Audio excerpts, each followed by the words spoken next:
तो आइए आज हम लोग एक्सप्लेन करते हैं। एक टॉपिक है टर्मिनल वेलोसिटी। टर्मिनल वेलोसिटी क्या है, पहले इसके डिफिनीशन को हम लोग समझेंगे, उसके बाद इसका डेरिवेशन फाइंड आउट करेंगे। देखिए ये लास्ट टॉपिक था, एक टॉपिक रह गया था। ये है क्या एक्चुअली, देखिए मान लीजिए ये एक स्टैटिक लिक्विड है, कंटेनर में रखा हुआ है। ध्यान से समझिए, यहाँ पे एक स्फीयर जो है, स्फीयर सॉलिड स्फीयर इसमें इमर्ज कर रहे हैं। तो यहाँ जैसे ही सॉलिड स्फीयर इमर्ज करेंगे तो क्या सिचुएशन एराइज होगा। तो हम लोग जानते हैं कि जब जैसे ही इसको सॉलिड स्फीयर को इसमें इमर्ज करेंगे तो यहाँ फोर्स लगेगा, एक फोर्स लगेगा। जैसे इमर्ज करेंगे तो एक फोर्स ऑफ बुयांसी लगेगा जो इसके ऊपर की तरफ लगेगा, ऊपर के डायरेक्शन की तरफ। सपोज कि इसको बाहर लेके आते हैं और इसका फ्री बॉडी डायग्राम ड्रॉ करने की कोशिश करते हैं। मान लीजिए यार रेडियस का ये स्फीयर है, तो नीचे की तरफ हमको क्या लगेगा, एक ग्रेविटेशनल फोर्स लगेगा जो mg के इक्वल लगेगा, और एक फोर्स ऊपर की तरफ लगेगा जिसको हम लोग बोलते हैं फोर्स ऑफ बुयांसी, और एक और एक्स्ट्रा फोर्स लगेगा जो हम लोग स्टोक्स लॉ से पता किए हैं कि जैसे ये नीचे जाता जाएगा वैसे ही एक विस्कस फोर्स इसमें लगेगा। ये जो लिक्विड है इसमें विस्कोसिटी वाला प्रॉपर्टी है, तो ये विस्कस फोर्स लगेगा। तो हम यहाँ ध्यान दिए, यहाँ विस्कस फोर्स लगेगा यानी कि Fb ऊपर की तरफ लगेगा।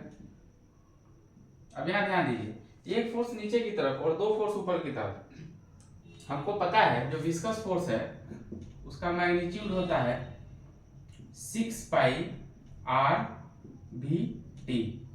यहाँ 6 पाई कांस्टेंट है, आर क्या है रेडियस ऑफ द स्फीयर, और वी टी क्या है वेलोसिटी ऑफ स्फीयर, जिस वेलोसिटी से नीचे जा रहा है। तो जैसे जैसे हम क्या देख रहे हैं कि विस्कस फोर्स है वो डायरेक्टली प्रोपोर्शनल है जो यहाँ वेलोसिटी है, विस्कस वेलोसिटी है बॉडी का, यानी कि वेलोसिटी बढ़ेगा तो ये फोर्स भी बढ़ेगा। यहाँ ध्यान दीजिए, एक समय ऐसा आएगा कि जब विस्कस फोर्स इस दोनों ये mg जो है, mg को ये दोनों फोर्स क्या कर देगा, बैलेंस कर देगा, यानी कि mg किसके इक्वल हो जाएगा, mg इक्वल हो जाएगा fb और प्लस fv के। जब इस पे नेट फोर्स जीरो हो जाएगा तो क्या होगा, जब ये नेट फोर्स जीरो हो जाएगा तो ये कांस्टेंट वेलोसिटी के साथ नीचे आएगा। ध्यान दीजिए, जब भी किसी बॉडी पे नेट फोर्स जीरो हो जाए तो या तो बॉडी वो स्थिर रहती है तो स्थिर रहेगी, या मोशन में रहेगी तो कांस्टेंट वेलोसिटी के साथ ये मोशन करेगी, तभी तो ये मेरा स्फीयर जो है ये मोशन में रहेगा। तो जैसे ही ये दोनों फोर्स एक दूसरे को बैलेंस करेगा तो क्या हो जाएगा, इसका वेलोसिटी क्या हो जाएगा कांस्टेंट, और कांस्टेंट वेलोसिटी से नीचे आएगा, और जिस कांस्टेंट वेलोसिटी से नीचे आएगा उसी को हम लोग बोलते हैं क्या, टर्मिनल वेलोसिटी। तो ऐसा मैक्सिमम वेलोसिटी जहां पे जब स्फीयर इमर्ज कर रहे हैं, स्फीयर जब नीचे है तो वेलोसिटी कांस्टेंट हो जाए, उसके बाद वेलोसिटी में कोई चेंजिंग नहीं है, उसी को बोलते हैं क्या, टर्मिनल वेलोसिटी। अब इसको फाइंड आउट करने की कोशिश करेंगे तो हम लोग वही कंडीशन लगाएंगे कि जो जब ये बैलेंस कर देगा Fb, यहाँ जो ग्रेविटेशनल फोर्स है, और Fb प्लस Fb को ये फोर्स ऑफ बुयांसी और प्लस विस्कस फोर्स दोनों मिलके इसको क्या कर देगा, बैलेंस कर देगा। तो यहाँ हम लोग निकालते हैं, देखिए mg, तो mg पहले इसका मास निकालेंगे। तो पहले समझिए, इसके लिक्विड का हम लोग डेंसिटी लेते हैं, मान लीजिए डेंसिटी ऑफ द लिक्विड ले लेते हैं, क्या हो जाएगा रो, तो पहले से कंसीडर करते हैं। और जिस सॉलिड का ये स्फीयर है इसका डेंसिटी हम लोग ले लेते हैं क्या, सिग्मा। ठीक है,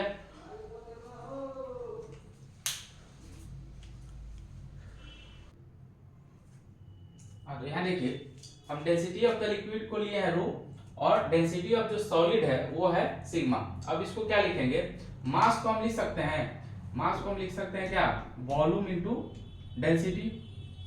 तो मास इसको लिखेंगे तो ये जो mg लगेगा क्या हो जाएगा 4/3 पाई आर क्यूब। ध्यान दीजिए, इसका वॉल्यूम हम लिख दिए किसका, स्फीयर का, और इसको अगर हम मल्टीप्लाई कर देंगे किससे, इसके डेंसिटी से, तो इस सॉलिड का डेंसिटी लिया है क्या, सिग्मा, ये हो जाएगा। अब इनटू जी इक्वल टू, यहाँ इस फोर्स ऑफ बुयांसी को लिखिए। तो देखिए फोर्स ऑफ बुयांसी में क्या लिखते हैं, जितना ये स्फीयर लिक्विड को डिस्प्लेस करेगा उसी के ग्रेविटेशनल फोर्स के मैग्नीट्यूड के बराबर इसे फोर्स ऑफ बुयांसी लगेगा। तो कितना कितना ये लिक्विड को डिस्प्लेस करेगा, जितना इसका वॉल्यूम है, यानी कि 4/3 पाई आर क्यूब। और लेकिन हमको क्या लिखना है, इसका डेंसिटी, इस लिक्विड का डेंसिटी कितना हो जाएगा, क्योंकि लिक्विड के डेंसिटी के बराबर होता है तो इसका लिए है रो, ठीक है। अब प्लस एफ बी, और ये भी देखिए विस्कस फोर्स हमको पता है, स्टोक्स लॉ से हम लोग फाइंड आउट किए थे, कितना होता है 6 pi R V T, 6 pi R V T. अब चलिए इसको सॉल्व करेंगे और यही मेरा टर्मिनल वेलोसिटी है, इसको फाइंड आउट करेंगे। तो पहले इस 4/3 को इधर लेके आइए, तो 4/3 पाई आर क्यूब सिग्मा जी, इसको इधर लेके आएंगे तो माइनस 4/3 पाई आर क्यूब रो, और यहां भी जी होगा, जी इक्वल टू क्या हो जाएगा 6 पाई आर वी टी। अब ध्यान से देखिए 4/3 pi R cube, 4/3 pi R cube और जी ये सब कॉमन हो जाएगा, तो यहाँ लिखते हैं, यहाँ 4/3 पाई आर क्यूब, जी को कॉमन कर लीजिए तो क्या हो जाएगा sigma minus rho equal to क्या हो जाएगा 6 पाई आर वी टी। अब यहाँ देखिए ये भी रेडियस ऑफ द क्या है स्फीयर है, ये भी रेडियस ऑफ द स्फीयर है, तो देखिए एक आर से इसका एक आर खत्म हो जाएगा तो यहाँ स्क्वायर बचेगा, अब पाई से पाई खत्म हो जाएगा यहाँ से, तो बचेगा क्या, और देखिए यहाँ से ये 2 से काटेंगे तो 2 और ये हो जाएगा 3, अब क्रॉस मल्टीप्लाई कर दीजिए तो VT मेरा क्या हो जाएगा, यहाँ क्या बचा है सिर्फ 3 बचा है, तो VT इक्वल टू क्या हो जाएगा, इसको क्रॉस मल्टीप्लाई करेंगे तो 3 से 3 मल्टीप्लाई करेंगे कितना हो जाएगा 9, ऊपर क्या है 2, यानी कि 2/9, यहाँ क्या बचा है एक आर से एक आर खत्म हो गया, तो यहाँ स्क्वायर बचा है, तो यहाँ हो जाएगा आर स्क्वायर, और क्या बचा है जी बचा है जी, और यहाँ सिग्मा माइनस रो, यही आपका टर्मिनल वेलोसिटी आ गया,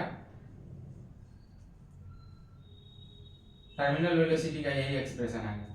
टर्मिनल वेलोसिटी किस पे डिपेंड करेगा, देखिए रेडियस ऑफ द स्फीयर पे डिपेंड कर रहा है, यानी कि square of the radius of the sphere, और ग्रेविटेशनल एक्सेलरेशन, तो ग्रेविटेशनल एक्सेलरेशन देखिए ग्रेविटेशनल एक्सेलरेशन जो है वो तो कांस्टेंट है, और किस पे डिपेंड कर रहा है difference of the density of the solid and density of the liquid, इसके डिफरेंस पे डिपेंड कर रहा है, यानी कि देखिए स्फीयर जितना बड़ा होगा उतना ही टर्मिनल वेलोसिटी क्या होगा बड़ा होगा, यानी कि रेडियस बड़ा होगा तो क्या हो जाएगा स्फीयर बड़ा होगा, और स्फीयर बड़ा होगा तो टर्मिनल वेलोसिटी क्या हो जाएगा बड़ा हो जाएगा कि ज्यादा हो जाएगा, क्योंकि ये डायरेक्टली प्रोपोर्शनल है। यहाँ से हम लोग टर्मिनल वेलोसिटी फाइंड आउट कर लिए। ये आखिरी टॉपिक था आपका, यह सबसे ज्यादा इंपॉर्टेंट क्या था, इसका डिफिनीशन था कि आखिर टर्मिनल वेलोसिटी होता क्या है। तो टर्मिनल वेलोसिटी के डिफिनीशन को हम लोग जान गए। एक समय ऐसा आएगा जब ये जो सॉलिड स्फीयर है तो नीचे जाते समय एक समय तो इसका वेलोसिटी क्या होगा बढ़ेगा, और बढ़ते बढ़ते एक समय के बाद क्या हो जाएगा कांस्टेंट हो जाएगा, और कांस्टेंट हो जाएगा, उसी कांस्टेंट वेलोसिटी को क्या बोलते हैं टर्मिनल वेलोसिटी, और ये उसका एक्सप्रेशन हो गया।